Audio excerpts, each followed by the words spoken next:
O último 1º de maio marcou 30 anos da perda de um dos maiores nomes do automobilismo mundial de todos os tempos. O inesquecível Ayrton Senna, um ícone da Fórmula 1. Nascido em 1960, o Senna começou no kart e estreou na Fórmula 1 em 1984.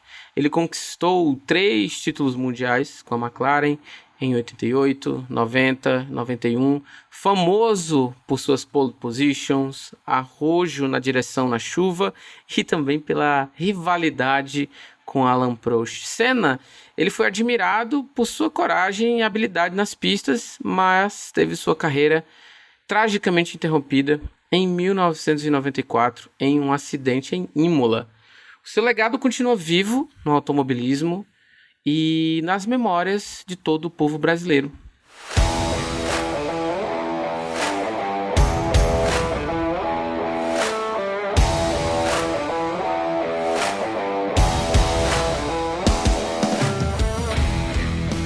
Seja bem-vindo ao SPcast, uma iniciativa da SP Combustíveis que vai ajudar você com informações e muitas dicas que vão ser uma mão na roda.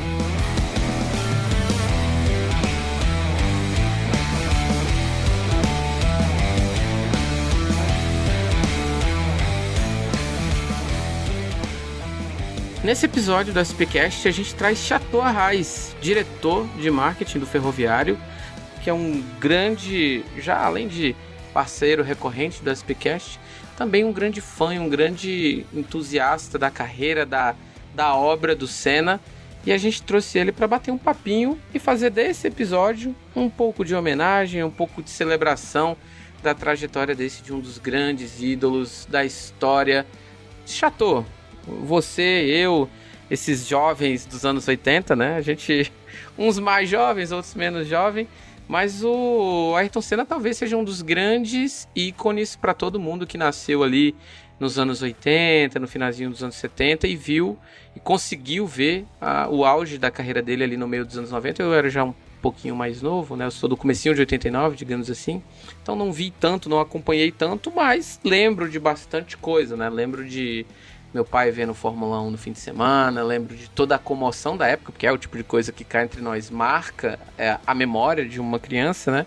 Mas eu queria saber de você, como que começou a sua história com o automobilismo, como que você começou a acompanhar o Senna? Me fala um pouquinho de como era lá atrás, no começo de tudo. Fala, Léo. Cara, muito legal, né, falar sobre Ayrton Senna.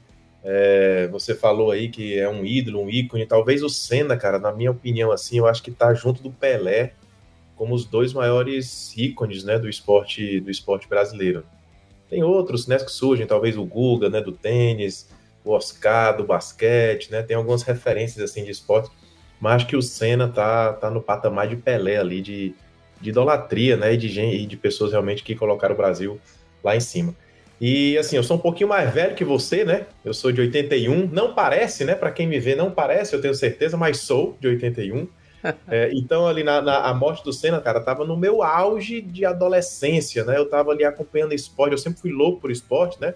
Claro que o futebol sempre foi o carro-chefe, né, da minha paixão, mas o automobilismo também sempre foi algo que eu gostei muito, até porque o Senna, né, propriamente dito, tinha muita ligação com o futebol, né? O Senna é corintiano, o Senna sempre esteve presente junto com os jogadores de futebol, ele era muito amigo do pessoal do futebol.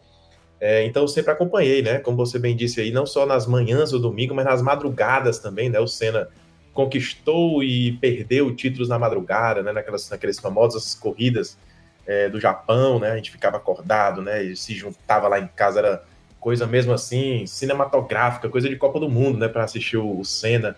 O Senna, quando surgiu, né? Surgiu de uma geração, né? Uma safra muito boa da Fórmula 1, né? O Senna surgiu e a gente ainda tinha no auge ali Emerson Fittipaldi e Nelson Piquet, né? Mas já deixando um pouquinho a carreira, né? Já no finalzinho, aí surge o Senna, junto dele, né? Nigel Mansell, Alan Prost, né? Só fera. Depois veio, né?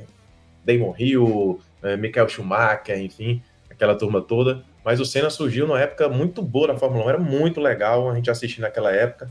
Mas infelizmente, como você bem lembrou, né, 20 anos agora, perdemos a Ayrton Senna da Silva do Brasil, né, em 1º de maio. E assim, é muito nítido na minha mente tudo que aconteceu naquele domingo. Cara, eu lembro bem, né, de outra tragédia pro povo brasileiro nos anos 90, que foi do Os Mamonas Assassinas, né? Não foi tão distante, eu acho que os Mamonas ali foi em 96, né? Eu lembro de acordar para jogar no meu Master System. E aquele tempinho em que minha mãe ligava a TV para conectar o videogame, né? Globo e nossa, né, todo o acontecimento, o avião, meu Deus, o que foi isso? E era uma época diferente, né, pra gente ficar sabendo das coisas, assim. Hoje em dia a gente fica sabendo de alguns fatos em 1 minuto, dois, o Twitter toma de conta ali, então em uma tarde o mundo inteiro já sabe tudo o que aconteceu, já sabe tudo sobre... E na época do Senna não, né, na época do Senna, na época dos Mamonas, a gente era interrompido pela temida música do plantão da Globo, né? Eu sei que quem tava vendo a corrida viu ali na hora, teve aquele choque ao vivo, né? Mas como que foi pra você essa sensação, do que você lembra? Como que foi passar por essa experiência de ver ali um acidente grave com um ídolo tão grande, uma pessoa tão querida do povo brasileiro? Antes de falar especificamente desse fato, né? Você lembrou bem aí sobre fatos, né? Que ficam para sempre na nossa memória, né? A morte do Senna, você lembrou bem aí do Mamonas, né? Teve as Torres Gêmeas também. São coisas, né, que Nossa. ninguém esquece. Todo mundo sabe o que estava fazendo exatamente naquele momento, né? Coisas realmente que mudam a história, né? Que transformam a história. Mas sobre o Senna especificamente, cara, como eu disse, eu lembro assim de detalhes, né? Naquele domingo, como sempre, eu acordava de manhã para assistir a corrida. Já era normal lá em casa, o papai, a gente sempre se, né, colava na televisão ali. E aí veio, né, aquele choque, mas antes disso, né, algo já estranho naquele final de semana. Não sei se você lembra, mas na sexta-feira, no treino de sexta-feira, o Rubinho Barrichello teve um acidente gravíssimo. Inclusive o Senna, né, ficou muito preocupado ao ponto de dizer, cara, não dá pra gente correr e tal. E quando foi no sábado, morreu, né? Ratzenberger morreu. Ou Uhum. seja, naquele mesmo final de semana tivemos duas mortes de pilotos. Mas como o Ratzenberger não morreu dentro da pista, teoricamente, supostamente, né? Ele morreu depois, quando estava no hospital e tal. O pessoal deu um jeitinho da corrida continuar, né? Porque se ele tivesse morrido, o que o regulamento dizia, é que se tivesse alguma morte de piloto durante o treino em Até si, no né? treino, né? Uhum. Não teria a corrida. Mas como, né, o Senna mesmo foi um dos que encampou ali, não devemos ter corrida, tal, mas, assim, é muita coisa, né, envolve muito dinheiro, envolve muita, que não dava para cancelar, entre aspas, né, assim, então, aquele final de semana foi realmente trágico. E aí tem, né, mostra cenas do Senna, né, bem triste, assim, bem concentrado antes da corrida, né, tem uma cena dele muito forte, que é ele com o macacão baixo e uma camisa do Seninha, né? Que era a história em quadrinho que ele tinha, né? Que era o Seninha, a camisa lá do Seninha e tal, e ele cabisbaixo, assim, olhando para o carro, como dissesse assim, né? Alguma coisa, poxa, não é o dia, não é o dia. Mas enfim, ele foi para a corrida. O Senna era um cara que não admitia perder, né? Ele não. Ele ia no limite, por isso que ele sempre ganhava. O Senna era famoso porque ele era bom nas chuvas, né? Justamente porque todos os outros pilotos responsavelmente, né, baixavam ali a guarda na chuva. E o Senna, irresponsavelmente, acelerava, né? Então ele ganhava tudo, então ele era um cara que ia no limite do limite e realmente acabou vindo morrer naquilo que mais gostava. Mas voltando ao domingo trágico, né, acordei e naquele domingo, cara, fazendo a referência ao futebol, né, e especialmente ao Ferroviário, naquele domingo tinha Ferroviário e Fortaleza à tarde no Castelão, o famoso clássico das cores, né? E como em qualquer dia de jogo do Ferroviário, eu já acordo, né? Assim, não faço mais nada na minha vida, né? Só penso no Ferroviário. E naquele dia tinha corrida, então tava um domingo perfeito, né?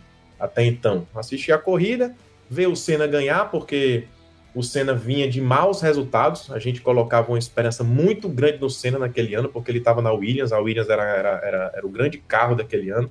E ele ainda não tinha conseguido ter sucesso, né? Porque o Schumacher vinha ganhando tudo, né? Era uma surpresa, era um cara. É. E aí a gente botava muita esperança ali pro Senna naquele domingo, mas aí eis que naquela curva, né? Que acabou ele não conseguindo fazer, bateu, e aí ficou desacordado, aquele negócio todo, né? Senna morreu, não morreu, foi, né? Chegou o helicóptero, levou ele pro. E aí pronto, é como você bem disse, não tinha Twitter, não tinha internet, não tinha nada, a gente tinha que ficar Uhum. ligado na televisão esperando alguma notícia. E quando foi por volta de 1 hora da tarde, se não me engano, meu dia, saiu a notícia, né, de que o Senna realmente tinha morrido. Na verdade, eu acho que ele morreu logo, né, ali, sabe? Mas demoraram a dizer.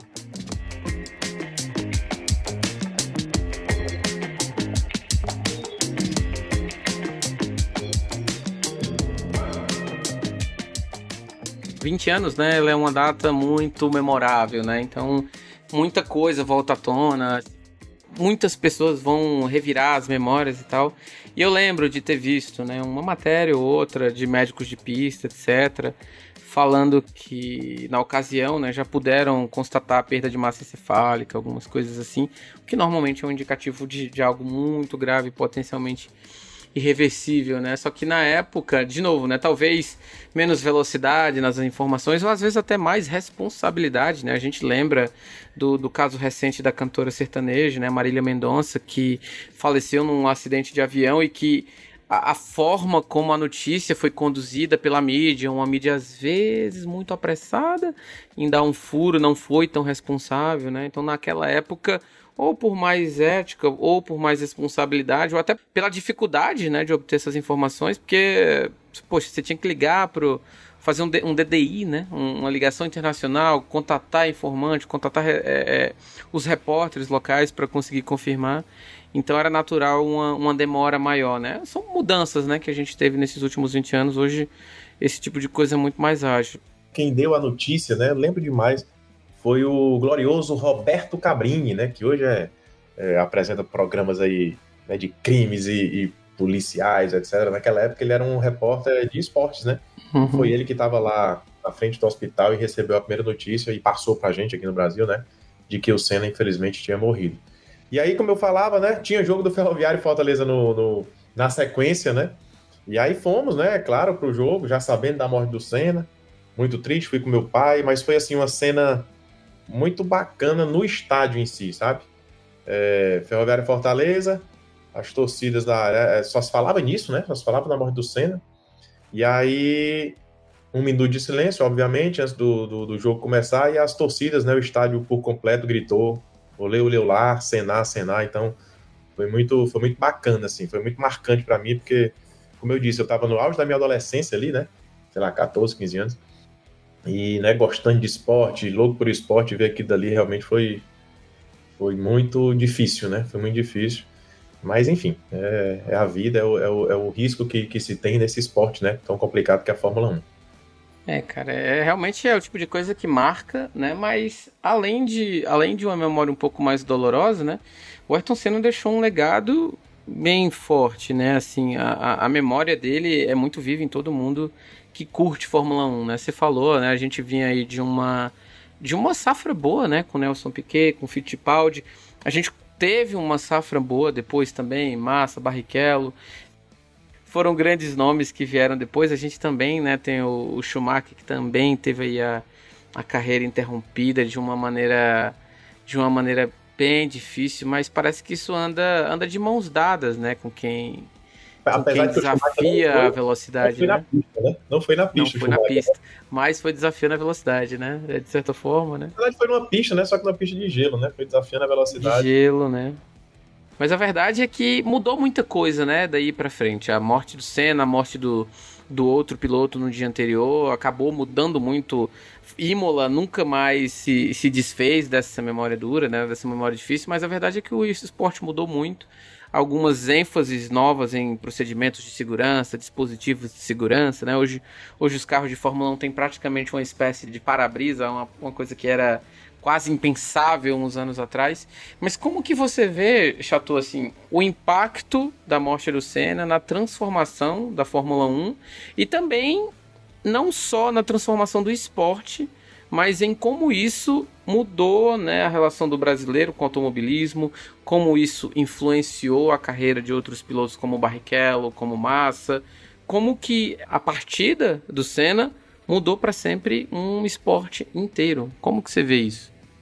Ele mudou drasticamente, né, a questão de segurança. Realmente hoje os carros, né, são infinitamente mais seguros, não só os carros, como a própria pista, as regras que envolvem tudo sobre o esporte, né, tá bem mais seguro hoje. Continua sendo um esporte de alto risco, óbvio, né, pela velocidade, por estar envolvido com isso, mas hoje está bem mais seguro. Ao mesmo tempo, deixando essa questão de segurança de lado, se é que possa deixar, eu acho que o esporte hoje ele perdeu do diferencial do piloto, sabe?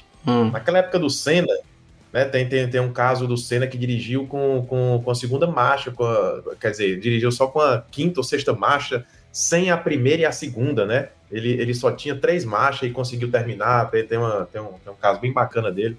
Hoje em dia, né? E era na mão, né? Era a marcha na mão ali né, a direção, nem sei se era hidráulica, era um negócio louco. Hoje em dia é tudo computadorizado, né? Assim, sem querer exagerar, mas tá muito mais fácil hoje dirigir um carro de Fórmula 1 do que antigamente. Então, eu acho que naquela época do Senna, e aí eu falei, né, de Senna, Mansell, Prost, Piquet, né? A turma, meu Deus. Naquela época ali, o cara o piloto era o diferencial mesmo, né? Os carros tinham os melhores que os outros, mas o piloto é que fazia a diferença. Hoje não. Hoje você vê os carros muito mais importantes do que os pilotos, né? É uma pena, né?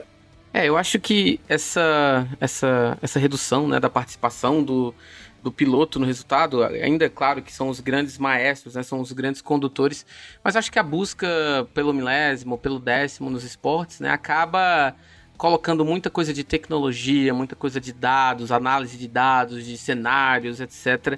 Isso acaba tirando muito parte da magia da coisa, que era de fato a condução, né? Dirigir um carro nessa velocidade, trocando marcha de forma manual, era realmente uma coisa... Ontem mesmo, Chateau, eu estava vendo um vídeo sobre a diferença de tempo no contorno de uma curva em Mônaco, né? Da F3, F2 e F1. Num trecho onde um F3 faz em 3 segundos quase, um F1 estava fazendo em 1.8. Já é uma coisa muito rápida, e quando você vê o F1 sendo assim ainda quase 2 vezes mais rápido, é uma loucura. Mas a gente tava conversando, né, Chato, antes do programa começar, sobre curiosidades, né, porque o Senna não foi só um grande ícone da Fórmula 1, mas ele é um ícone da cultura pop brasileira, e ele tinha uma relação especial com o futebol, né, era torcedor, era corintiano, e tem uma relação muito importante também com o Brasil de 94, né? Que era o Brasil que estava ali buscando, correndo atrás do tetracampeonato, que também era um marco que o Senna vinha buscando, né? Então era como se a seleção brasileira e o Senna estivessem juntos no mesmo objetivo, né? Trazer 2 tetra para o Brasil. A gente sabe que um veio, né? Mas como que foi? Conta um pouquinho também desse espírito da época, as curiosidades que você estava contando para mim mais cedo. É isso mesmo, Léo. A relação do Senna, né, com aquele Brasil tetracampeão é muito forte, né? O Senna tinha sido tricampeão em 91, tricampeão mundial em 91. Em 92 ele não foi bem na McLaren, a McLaren já não estava tão bem.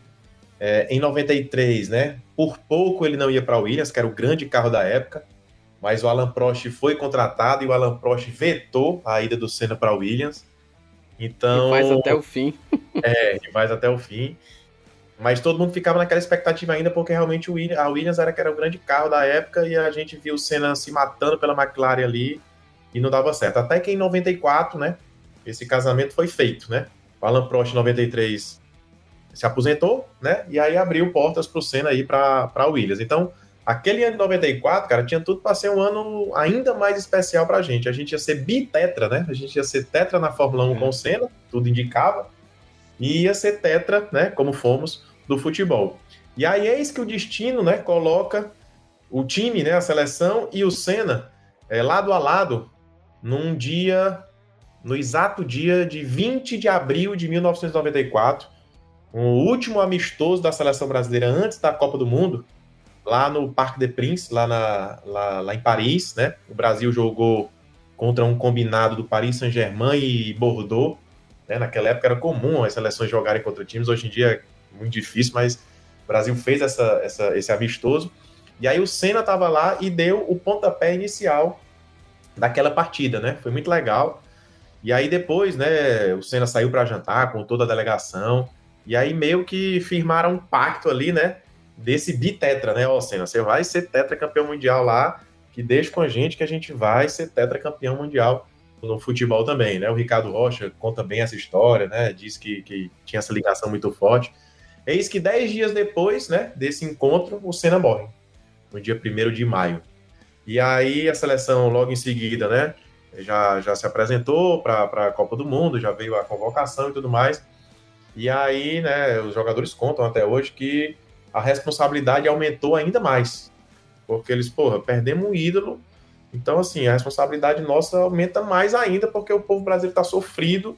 Né? Já se faziam 24 anos, né? Que o Brasil não era campeão mundial, tinha sido a última vez em 70 com Pelé. A gente tinha já sofrido em Um 74. jejum bem longo, né? Um jejum bem grande, né? Já eram 5 Copas do Mundo sem título. Uhum. Essa seleção de 94, muitos, né?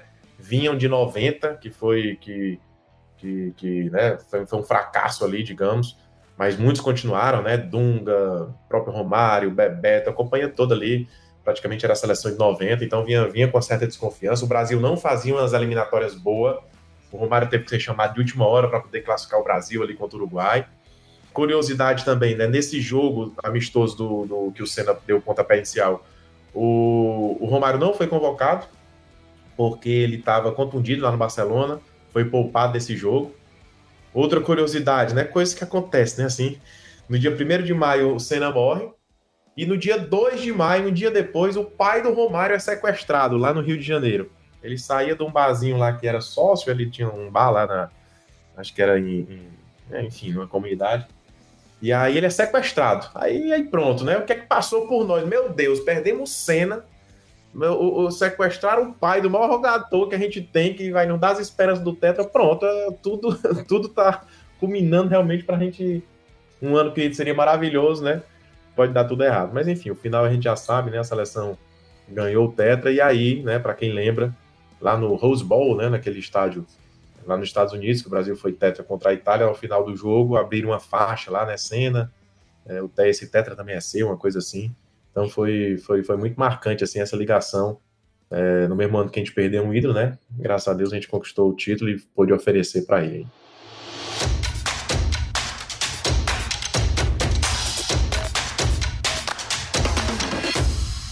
Eu tô, assim, eu acompanhei um pouquinho, né, da história do Senna, mas você teve a sorte de acompanhar muita coisa ao vivo ali, você já devia estar o quê?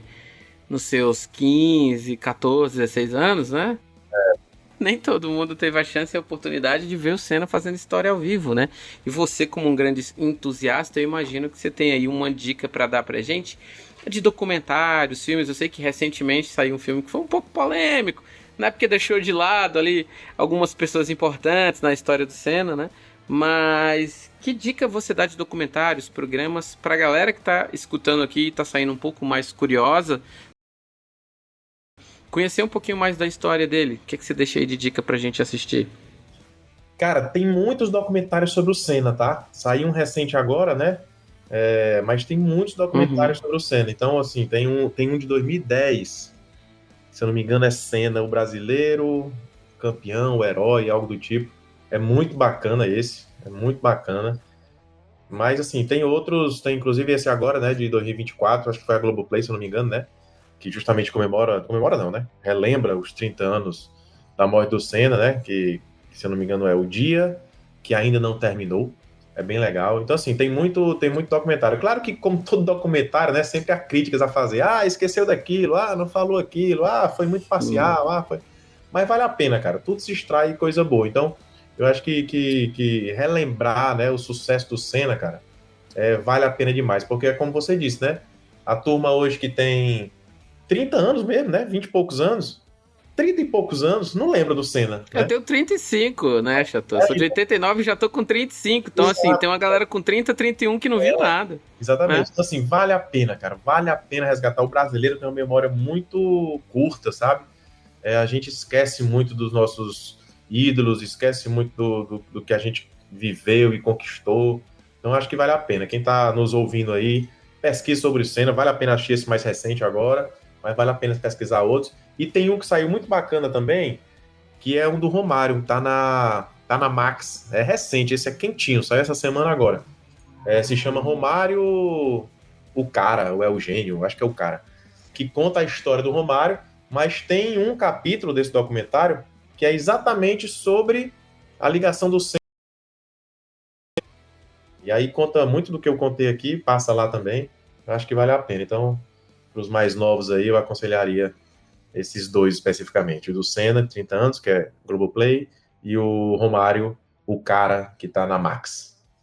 Poxa, são 30 anos de muita história. Chateau, querido, muito obrigado por compartilhar um pouco com a gente de toda a sua paixão pela carreira do Senna, seus conhecimentos aí, sua paixão pelo esporte também, pelo automobilismo.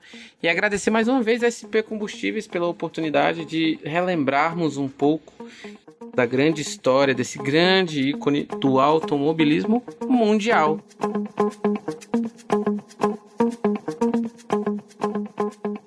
Esse foi o SPcast, uma iniciativa da SP Combustíveis com produção da 20 a 20 produtora. Obrigado e até a próxima!